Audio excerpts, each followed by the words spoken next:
Welcome and get ready for a front row seat on Icons with Ava Johanna, the live show that is raising the bar in the entertainment space worldwide. You're about to be right in the middle of heart-pounding conversations and real-time connection that ignite transformation within.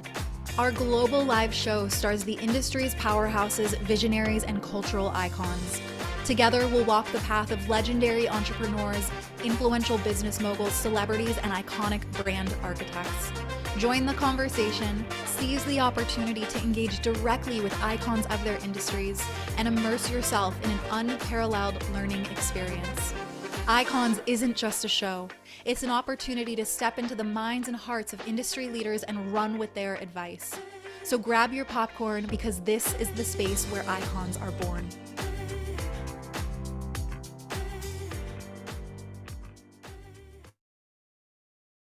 What is up, everybody? Welcome back to Icons. Happy Monday. Happy June.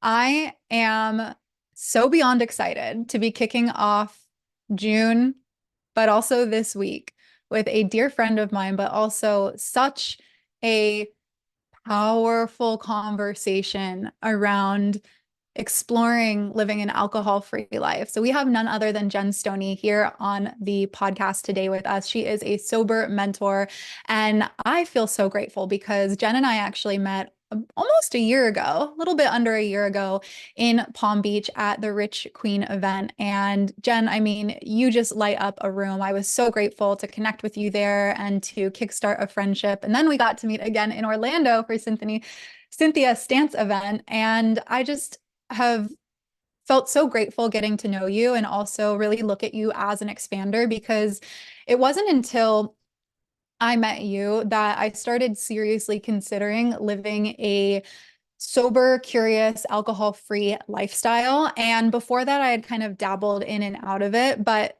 being in your presence, seeing the way that you showed up in a room where alcohol was present, or went out to the bar in Orlando with us to that silly, what was it? The costume contest. That was so awesome in Orlando. It just really proved to me that I don't need to have alcohol in my life. And so this whole year has really been a year of reducing my drinking so much to the point where I'm hardly drinking at all, and I feel so good. So I just am really excited to have you on the podcast today, because I really think that this is a direction that so many people are going. And I just know that this is going to be such a great conversation for us to have and for people to listen to. So thank you so much for coming on Icons.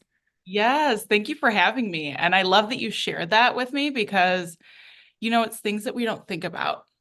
We don't think that we're like at all influencing or, letting people in with something that we think is so normal because it's been over 16 years.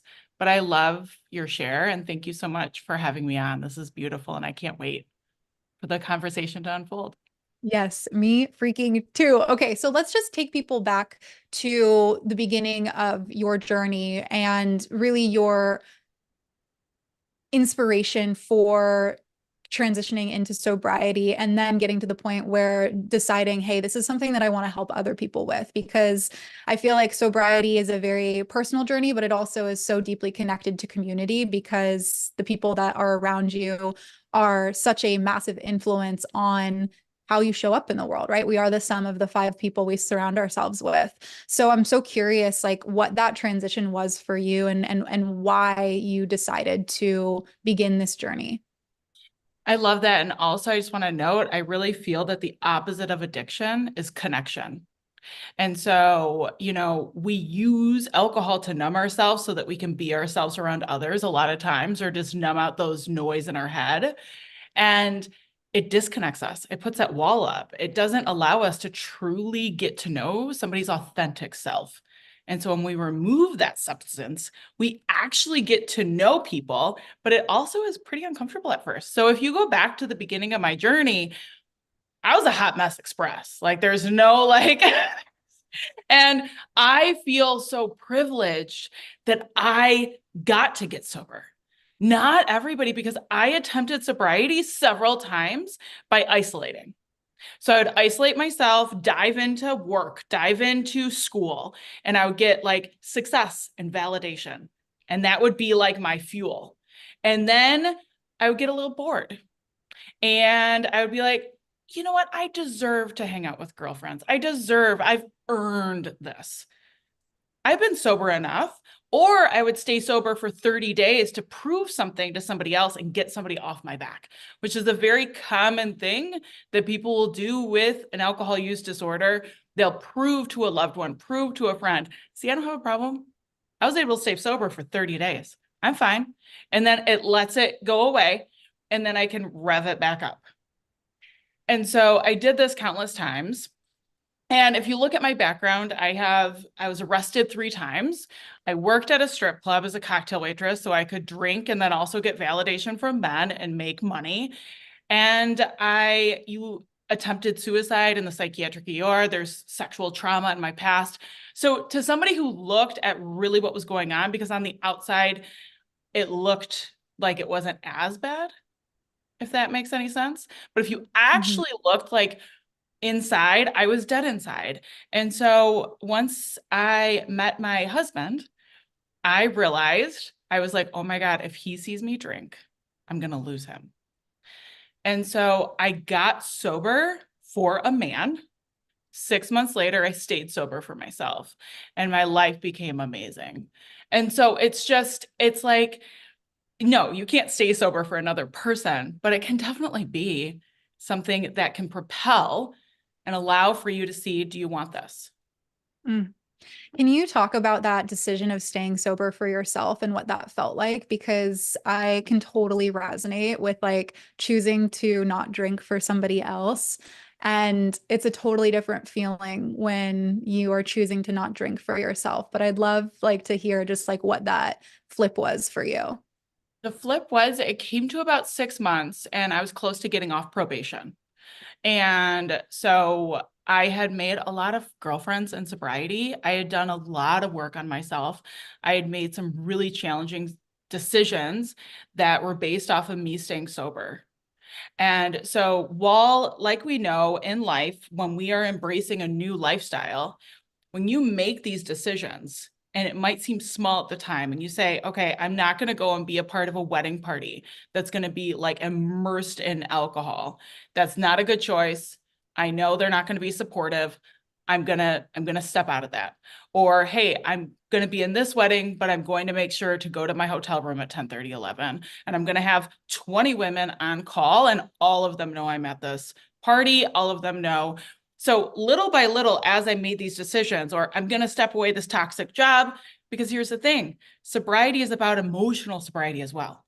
Mm, So I was exposing myself to a job that really wasn't healthy, and I stepped out of it for my sobriety. So there's all these decisions that were compounding that I was doing for me.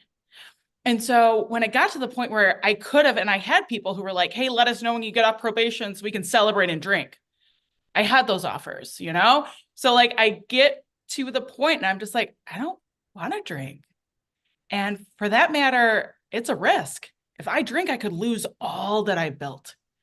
If I drink, I could die.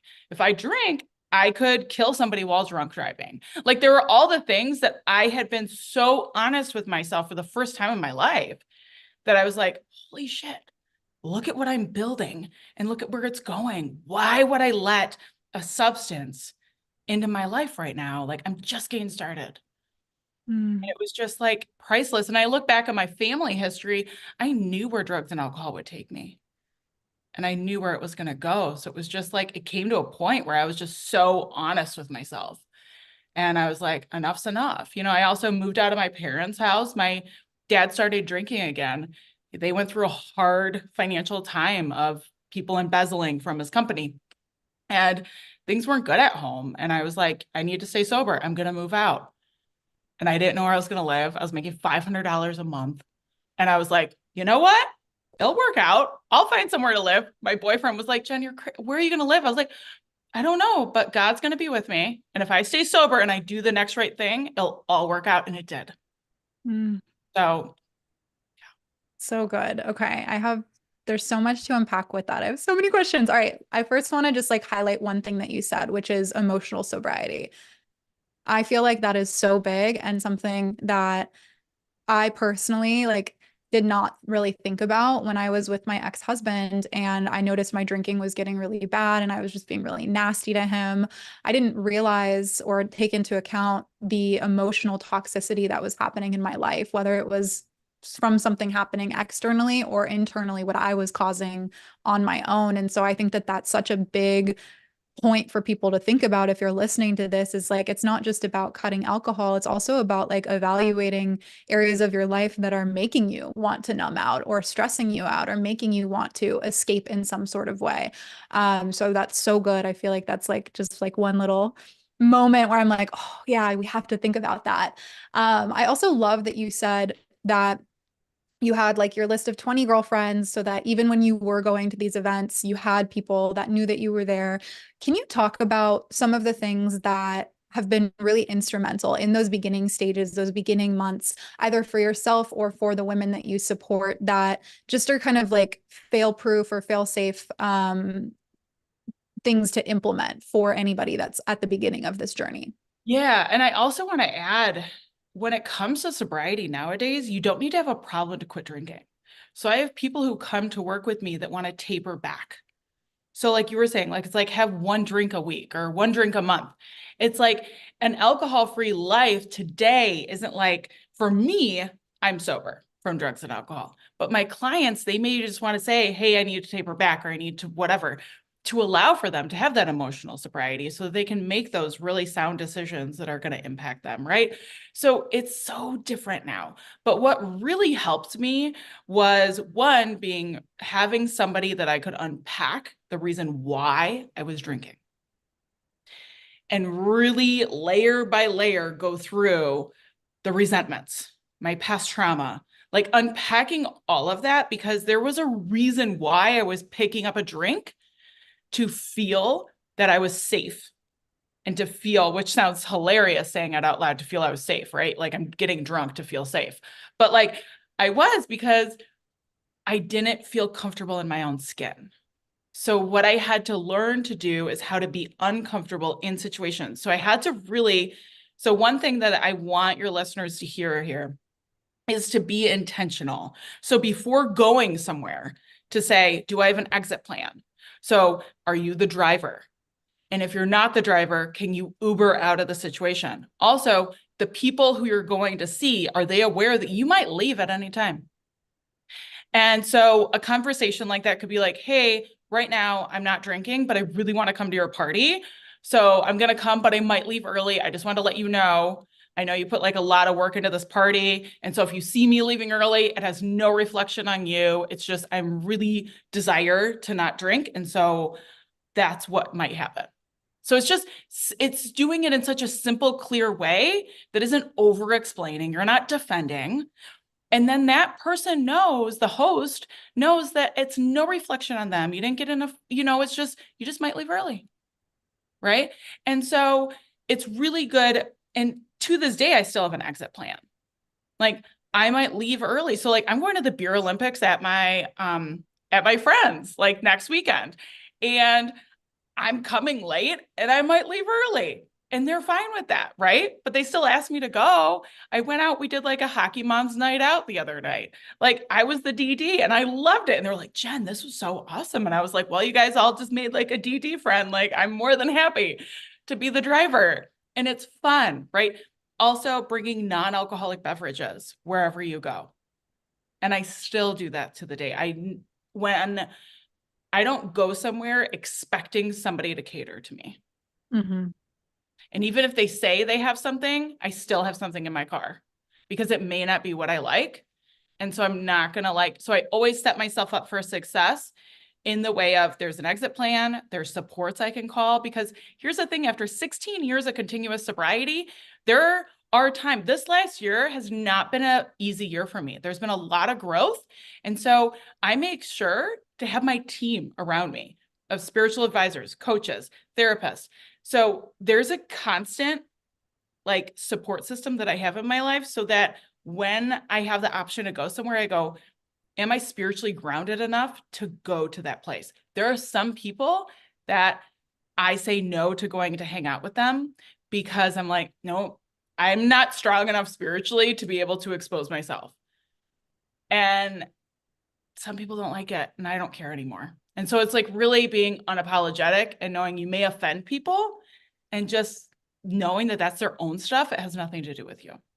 Yeah, and I feel like also in those cases, it's good for you to find that out now because if somebody doesn't support you in either wanting to cut back or wanting to remove it altogether, that's a pretty big red flag for me of like what do they desire out of this relationship and why is it controlling in this way? I love all of this, and I think that one of the things that I've really actually enjoyed that you mentioned in this is like bringing your own drinks. There are so many incredible non-alcoholic drinks now. Like I was at Costco yesterday and you would not believe how excited I got when I saw that Waterloo, the sparkling water company, has these like non-alcoholic mocktails now. And I think it's literally just flavored sparkling water still, but they have a mojito mocktail, all day rosé, and then a Pinot no colada, and they are so good. And I get so excited seeing these different options now. And I just feel like they're even at Stagecoach. I went to Stagecoach, and usually when I go to festivals, because it's long periods of time, we're there for like 8 hours, it's beers and cocktails to kind of like feel like you can keep going. They had a whole pop-up there for Coachella and Stagecoach called the New Bar, and they had non-alcoholic mocktails. And they use like the non-alcoholic spirits and stuff like that. So it's really cool to see how much this lifestyle has just continued to grow in popularity. And I'm curious for you because you shared that, when you were first exploring sobriety, you would take like 30 days or however long and like just like dive right into your work or whatever to distract you. And what I've noticed as a entrepreneur and as a business owner and just as a leader is that exploring an alcohol-free lifestyle or cutting back drastically has really supported me as a leader. And I'd love for you to kind of talk about what you've also seen within yourself or within the clients that you support that are also business owners. Because I do think that there is a direct connection to like how little we can consume and like how much success we can create. 100%. So I love this conversation because I work with a lot of high achieving people. So what can be very confusing is that when we choose to embrace the alcohol-free lifestyle, sometimes it takes a little extra time because success in our bank account and the multiple rental properties that we have can be like, I don't have a problem. Look how successful I am. I don't need to Mm, remove this. Look how awesome I am. And the outside world is like, you're fine, right? And I have this in my bloodline, right? When it's like huge success, but there's a drinking problem. And like, so you don't need to have a problem again to remove alcohol, but often we can use our success as a way to excuse habits that really aren't serving us. Right. And so when we choose to remove it, leadership is based on really showing people what is possible. And what better way to show people what is possible than to do it with a clear mind and an open heart? And we can do this by not picking up a drink. And so when I see my clients, not only are they like, oh my God, but what if like somebody at work finds out or what if, no, you know what happens? Ava, they get the promotions. They end up making more money. Like they're afraid that the not drinking is going to mess up networking. It actually makes networking even better because they're clear-minded. At first, it can be a little uncomfortable, and that's why I'm also a sober concierge. So people will hire me to go to work events with them, to go to weddings with them, to really help support them and integrate into this and stay sober and calm their nerves during all of it, right? So I love that. That's awesome. yeah, so it's like it's totally, and you've seen me out at the bar, like it's like you would never know No, not at Sober. Like all. you're just like, Yeah. you wouldn't I know. even, I'm going to Greece in September. Want to come for a yeah, wedding? I'd love to. I'd love to. And that's the thing. It's just like, it's learning how to be like, wait a second, if I'm getting support for my fitness journey, if I'm getting support for my health journey, why wouldn't I get support for my sober journey? Right. So when I see the leaders, their first inkling is, oh my gosh, this is going to hurt my success. It does the opposite. So you'll see online right now, a lot of coaches have been openly talking about how alcohol and societal and cultural norms is grab a bottle of champagne, grab booze, celebrate, celebrate, celebrate. And then they're realizing, oh my gosh, when I remove this toxin, I'm actually able to celebrate more. I'm able to help more people. I'm able to actually expand my capacity, allow more in, make more money, make better decisions. And the numbers don't lie. So it is a toxin. And it's a spirit. And so when you allow in a spirit into your body, it takes 3 days for that spirit to leave your body.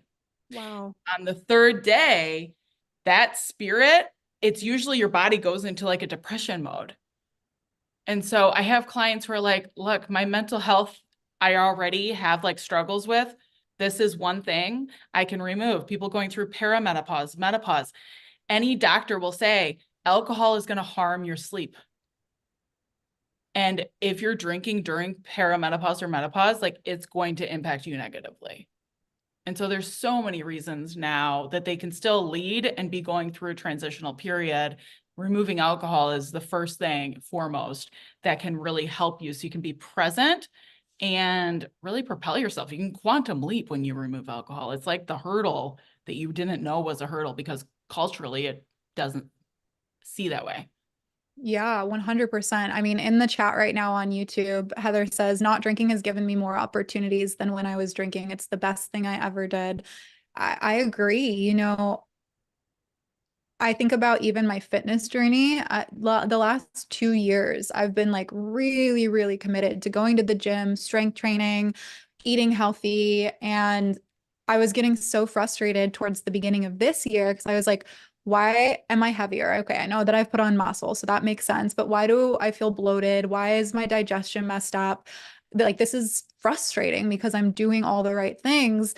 And it really wasn't until I was like, all right, for vanity purposes, I'm going to cut drinking and just see what happens. And it was wild to see how my face changed, how my like digestion changed, even bloating in my stomach. I mean, it was within a couple weeks that my body looked entirely different. And that's just on like the physical level. So you sharing like about clear mind and open heart and better sleep, like no shit, you are going to be more successful if you are taking care of yourself on this foundational level. Like, I know everybody here listening to the podcast, if you've ever heard me talk about the neuroscience and hormones, like, this is such a big hormone disruptor. And when your hormones are disrupted, you're not going to be operating at your highest level and like embodying your highest self either. You know what I love too that you touched on? So my background is in nutrition and psychology, and the metabolic pathway, this is like mind blowing. The metabolic pathway when you're drinking, if you exceed another drink in 1 hour, which is different for men versus women on the size, but if you exceed that, what happens is your metabolic pathway goes, we cannot do anything right now but metabolize this ethanol because it's so hard to metabolize ethanol. And so you're eating while you're drinking. All the food that's coming in gets stored as fat because your metabolism's like, we can't handle doing anything else. We need to prioritize this ethanol and get it out of your body. So we're going to store this as fat. And what happens? The skin issues, the digestive issue, right? Because it doesn't actually get metabolized. And so people automatically are going to lose weight when they choose, most of the time, when they choose to stop drinking, depending on like what it is, the amount that you're consuming. But it just blew my mind when I learned that. And I was sober for about a year when I learned that in school. I think it was like organic biochem. And I was like, wow, like our bodies are just so fascinating. But of course, it's a toxin. It needs to prioritize metabolizing that toxin. Yeah, that's nuts. Yeah, I saw a post the other day that was like literally there are zero benefits of drinking alcohol, and it broke down like all of the ways that um it kind of like goes against and like debunks all of the things that we think alcohol does for us and like the actual science behind how it doesn't do any of those things. And so I feel like we're in this really cool time where we're given this opportunity to like create new societal norms. And I really love the tips that you gave around, like creating an exit plan, bringing your own drinks, having people that you can rely on that you can either call or that are with you and like letting people know. What are the challenges that typically come up for people that you've noticed with your clients that maybe our listeners that are interested in exploring this might want to just be aware of so that they can like put those plans into place?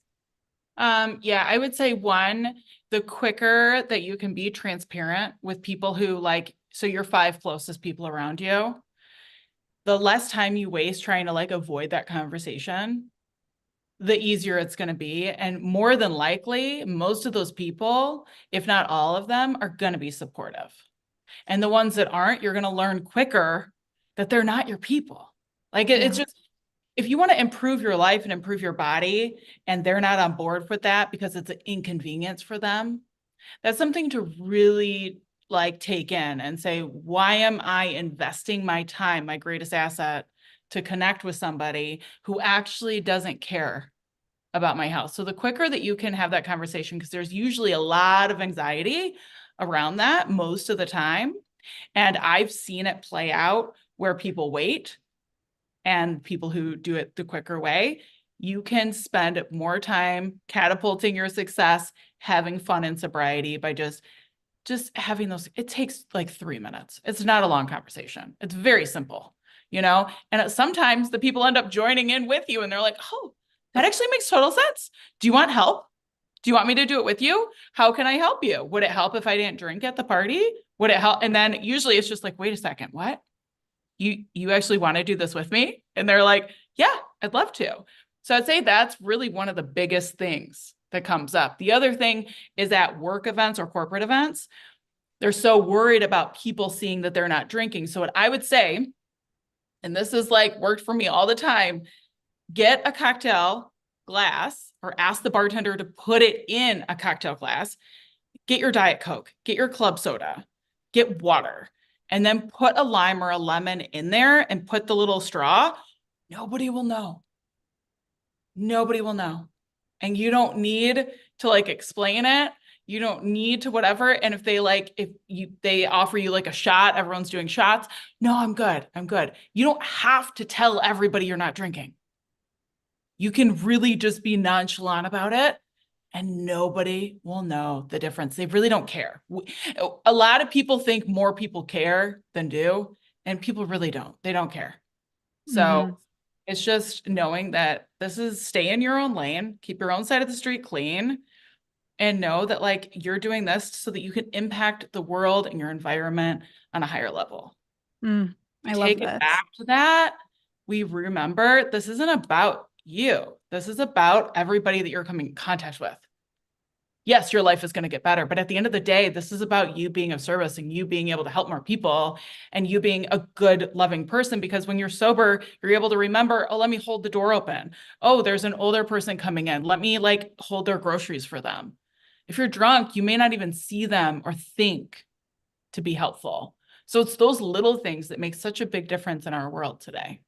Yeah, I love that you brought that up. And that little hack is so good too. Because I feel like sometimes it's just like I feel awkward if I don't have a drink in my hand. I hear that from so many people. It's like I just like I want to have something in my hand. And so I feel like that's just like a comfort thing that people have. There's a really great question in the chat. Can you speak to how you coach your clients on tapping into their authentic self without the use of drugs or alcohol to help let loose? Yes. Oh, I love that. Well, one, I'm just going to disclose that this question I have been able to coach on people for like, a year, 6 months. There's like a group program I have that's like so it's a pretty big, like when you're actually stepping into this and coming home to your heart center and coming home to your playful, sensual self, coming home to like your authenticity, your unapologetic self, when you're doing this, it happens by layers. So we're peeling away the layers and it's a process and it really is going into those situations, but we can sit down and plan ahead. Okay, like what is coming up about this upcoming thing, but it comes to the day to day. So it's really thinking like, okay, this morning when you really connected with yourself, what did you hear source telling you? Did you follow that? Did you act like a person who just meditated and connected with source energy, the same source energy that made the sun rise and set today? Did you act like the person who just heard that source? And did you take action following that? And then if you didn't, let's dive into like why. But also I'm a certified EFT practitioner, meditation guide, chakra healer. So we incorporate all of that. And we really go into layer by layer and each relationship and the intention. When you look at the intention of why are you doing this? Are you doing this to get attention from somebody? Are you doing this to get validation? Are you doing this to make something happen and force it? A lot of clients that come to me are so high achieving, but also have controlling tendencies. And so, yeah, so it's like, I'm here too. Like, me too. Let me tell you, the bulldozer in me of like getting stuff done, especially being a mom, like, I'm like, oh no, you didn't. And I can just like go. And it's like, wait a second, Jen, like surrender, like just allow life to happen. Because here's the other thing is that a lot of my clients want something specific to happen. And I'm like, look, it's this or something better. So if that doesn't happen, so let's say you don't get the call. Like last summer, I was like, I really see myself on stage at the She Recovers event. I really see it happening. I didn't get the call. And I was like, you know what? It's this or something better. God's plan is always way better than mine. So what happened, Ava? I got the call and I was able to be on stage. And it was so cool. I got to be on stage the same weekend as Elizabeth Gilbert. And I got to do that, right? But it was because I didn't force it and I trusted. And so a lot of my clients, we work on how to trust ourselves, but also how to trust the outside world. Because a lot of times, the reason why they're picking up a drink or a drug is because they can't trust others to do things and they can't trust themselves to surrender to life's plan. And they have to have it a certain way. It needs to fit into a box. The Excel spreadsheet needs to look this way. And it's like, life is not an Excel spreadsheet. And so it's really learning how to peel away those layers and let go of those relationships that no longer serve you. Allow yourself to, if you want to live somewhere else, why aren't you living there? Like there's all these different things that we work on that come back to the reason why somebody's numbing out. Does that I know I went in a lot of directions, but does that help? Yeah. Yeah, no, that's super helpful. And I think that something that you shared at the beginning of that is, just getting clear on why or the story of why you need to show up in a certain way in certain relationships. And I think coming back to this question around like even like the letting loose, it's also questioning, okay, well, what does letting loose look like? And why does this need to happen? And one of the things that I've noticed is that before, when I would drink a lot, I was always the loudest person. I always needed to be the center of attention. I always was like the life of the party. And now I notice myself when I'm at parties or social gatherings, I'm actually like way more reserved. It's not to say that I'm shy, but I'm not the person that needs to always be commenting on everything or always get my opinion in. And so it's really interesting. And I've noticed that within myself. It's really interesting to see how that has shifted since I've removed alcohol, that there was this story of like who I needed to be in a group setting or who I needed to come off as in front of other people. And once I started cutting alcohol, I realized, wow, like I actually don't need to prove myself. I don't need to be that person. I'm enough as I am. And so it's such a good place to start of just like questioning the story there of like, what are you, from what I took from what you said, it's like even just questioning like when you go out in a group, how do you expect yourself as like other people are expecting you to show up and why? Why do other people expect that? Are they actually expecting that? 100%. And that's the thing is that if you look at my first few years of sobriety, I was going, achieving, and things were happening. I had the awards. I had everyone telling me how awesome I was. I had like the opportunities because I did the work to create those opportunities, right? And the thing was is that I was running from myself for the first few years of sobriety. And so when my world came crashing down at year 4, everything on the outside, I was in the best shape of my life. I had graduated with honors. I had like everything looked, I just had like the wedding of my dreams. The man I'm married to looks really good. Like everything looked really good on the outside, but I was a dressed up trash can. And so it was when everything fell apart, like my husband had the affair with a woman who I thought was a friend of mine. He walked out 3 days before our 1 year anniversary, drained the bank account, filed for divorce, and it came crashing down. And people around me were like, hey, if you need to drink, I get it. And I was like, if you think this is bad, if you give me like alcohol, it's going to be like 10 times worse. Right.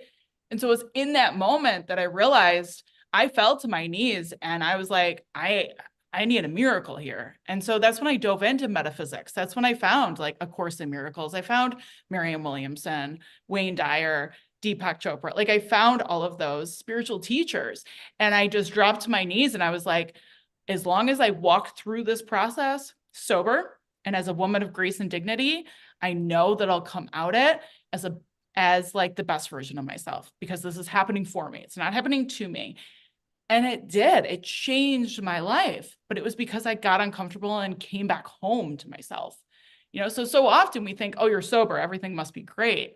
No, it's not just putting down the drink or the drug. There's other things that entail. And so it was a 2.5 year journey, and it was one of the hardest things I've ever done and one of the most amazing things. And I'm so grateful for it. Mm. I mean, yeah, your story is just so wild. And like to walk through all of that with integrity and like look back and say, like, I am so proud of who I was through that whole process. It's something that honestly, like a rare small percentage of people can say. And so I just like I have so much respect for how you handled that. And I know that oh, I don't know at this point, but I feel like a couple years ago, if I had gone through the same thing, I would not have been able to do the same. And so I am curious, like for people that are navigating really challenging times where it honestly does feel easier to numb out or to go back to like old patterns that aren't helpful. It sounds like spirituality and prayer is a really big part of your life that helped support you through that. Were there any other things that you would suggest to people during that period of time if they are really navigating some hard stuff? Really stay in the moment. So for me, what I set myself up with is one, I moved back in with my parents and I invested a mortgage payment into a coach and a therapist. So I could have had like this beautiful apartment, fully furnished, looked great, but I was like, I'm sick and tired of everything looking good on the outside. I'm done with that. I'm moving back in with mom and dad. I'm living above the garage. And the other thing I did was I unloaded, like, everyone came to help me move out. And they were like, okay, like, what do you want us? How can we help you during this time? Right. And it was my siblings. And I was like, well, we need to go to my husband's parents' house. And they're like, what do you mean? I was like, well, I don't know where Ray lives. And I'm going to give him everything. And they're like, what do you mean you're going to give him everything? And I was like, I don't need these material objects. My parents like, what do you mean? I'm like, you have a bed, right? And they were like, yeah. I was like, that's all I need. That's it. And they were like, Jen, like there are some expensive things here, like dishes, like, household items that you're gonna need. And I go, look, I trust in God's plan. It's gonna work out. I don't want these objects that have the energy of our marriage. Right now, I just need to let everything go. And they're like, oh, it was like 9 o'clock at night. And we went and knocked on my in-laws' doors. And I was like, hey. And they're like, hi, Jenny. And I was like, hey, can you open your garage? And they were like, what do you mean? I was like, well, I don't know where your son's living right now, but since he cares so much about material objects, I'm going to give him everything. And they're like, what do you mean? I was like, I need you to move your car and we're unloading this moving truck into your garage right now. And they're like, okay, all right. So that was really helpful of letting go the material objects that were associated to the situation that I was releasing. And I think it was a privilege that I was able to do that, right? And I want to acknowledge that. The other thing that I did was I had alarms set on my phone. So I was a very masculine, go, go, go, high achieving person. I didn't know how to slow down. I didn't know how to connect with my feminine energy. So what I did was every like hour, hour and a half, sometimes it was every 30 minutes, an alarm would go off. Now I worked in finance. I was a finance manager in an auto industry. So you can't really stop the middle of a deal while you're closing a deal or signing somebody up to go and connect with your feminine energy. So I just want to be very clear on this. But I would stop if I was able to go in the bathroom. I would do mirror work. I'd do shadow work. I would stop and connect with my heartbeat and feel my heartbeat and like drench myself in crystal energy. I would meditate. My lunch hours were spent meditating in my car. I would write love letters to myself that took 60 seconds at my desk that nobody ever saw. I would write affirmations, and I did this work consistently every day. But on top of that, I was being of service with other people in the community in recovery. So I would go to detox centers. I would speak at places. I would pick people up and say, how can I help you? So my attention wasn't all about me. My attention was also about calling at least 2 people in recovery every day to say, how can I help you? How are you doing? And I think those things, all of that incorporated together is what saved my ass, kept me sober, and allowed for me to be a woman of grace and dignity. And I don't think it was like one, I think it was a culmination, and it was the consistency. And a lot of people thought I was nuts. So I'm just going to put that out there. You know what? Fuck them. Because Yeah. ultimately, the people that don't think you're nuts, that support you, are the reason why, also, or a part of the reason why you're able to sit here today and have this conversation with me, is the people that do care and the people that were there. I love all of that. Okay, so having space to really drop into your practices every single day, multiple times a day, releasing anything that is, that if you can release it, that is related to whatever the hard experiences that you're navigating. I just did a money challenge with my membership, and one of the prompts I gave them is like, clear out the clutter, like clear out your old shit. Don't have old reminders in a messy house, because if you are so filled with like the old things, you're not going to have space to welcome in the new. So I love that. Um, and self-love, really like loving up on yourself. Very simple things. Mm-hmm. Very simple. It's very simple, but like in the moment, it can feel debilitating and very hard. So I love how Mel Robbins talks about like the past, you can't change it, but the next 5 seconds you can. And so when we remember that, it's like, okay, and I'm still to this day very intentional about objects and things. And if they elicit a bad memory, you better believe those things are going. Like those are like, it's not helpful. It's just, why would I keep something like that in my house? Oh, because I should.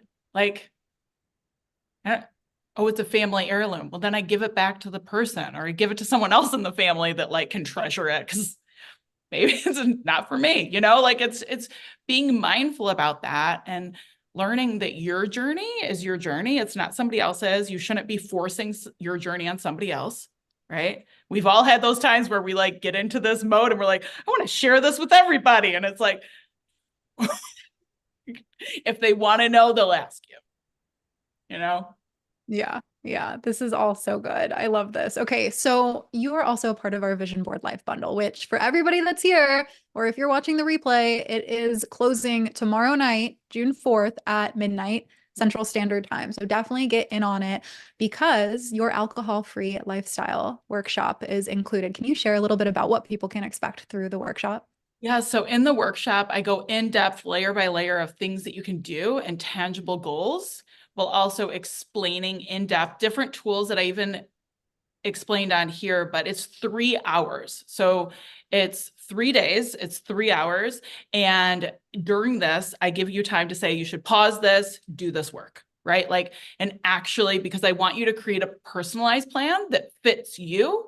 This isn't like, okay, this is what I did, so you should do it. It's like, no, I need you to really make this list, look at it, make this list, look at it. And actually, so doing this, it's not just watching videos. It's actually immersing yourself in the work so you can get results and get the clarity you need to move forward in the direction that's going to get you the results that you desire. So good.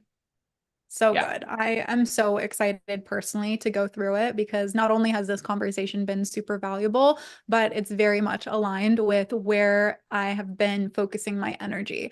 So thank you so much for including it in the bundle. I feel like it really does just take everything up to a whole nother level. And I'm really grateful that we have a program inside the bundle that speaks to this because I know that it's so important for so many people. And a lot of people are really curious about how they can adapt a more alcohol-free lifestyle. So I'm just so excited for everybody that's getting their hands on the bundle. Outside of that, though, if someone's listening to this and they're like, okay, I want Jen to be my sober concierge or I want her to be my mentor, how can people work with you? Where can we find you? Share all of the spots, all the links. Yes. So I'm on Instagram, I'm on Facebook, and send me a DM. There's also a link in both of those where you can look at like ways to work with me, testimonials, what clients have said, and see what's the best fit. What I really like doing now is to create something so we can have a talk and you can let me know what your goal is and what you're looking to achieve. But there's all different ways to work with me from $750 to $40,000. So there's all different packages and ways. And what I love to do is to create a personalized package that fits your needs. So a lot of people will come and they'll maybe do like a session paired with like Voxer. Some people will do, okay, a private retreat where it's just me and them and it's 1 day or 2 days, or they'll hire me to go on a vacation with them or to a corporate event. But it's to know that like, I'm not a business coach. I'm a sober coach, a sober mentor, and a sober concierge. So my goal is to make it so that it gets you the results that you want. And to do that, we have to personalize a lot of times the packages to fit your needs and to fit also the time that you have so that this can really help your life and not like overwhelm it. Beautiful. I love this so much. Everybody, we're going to link all of the ways in which you can connect with Jen in the show notes and then in the comments on YouTube. Jen, thank you so much for this conversation. Like I said at the beginning of this, just adore you and I'm so inspired by you. You're someone that I massively respect. And I just feel very, very grateful that you gave us your time today. Thank you so much. I love you. I respect you. And I'm just so grateful I got to be a part of this. So this is beautiful. Thank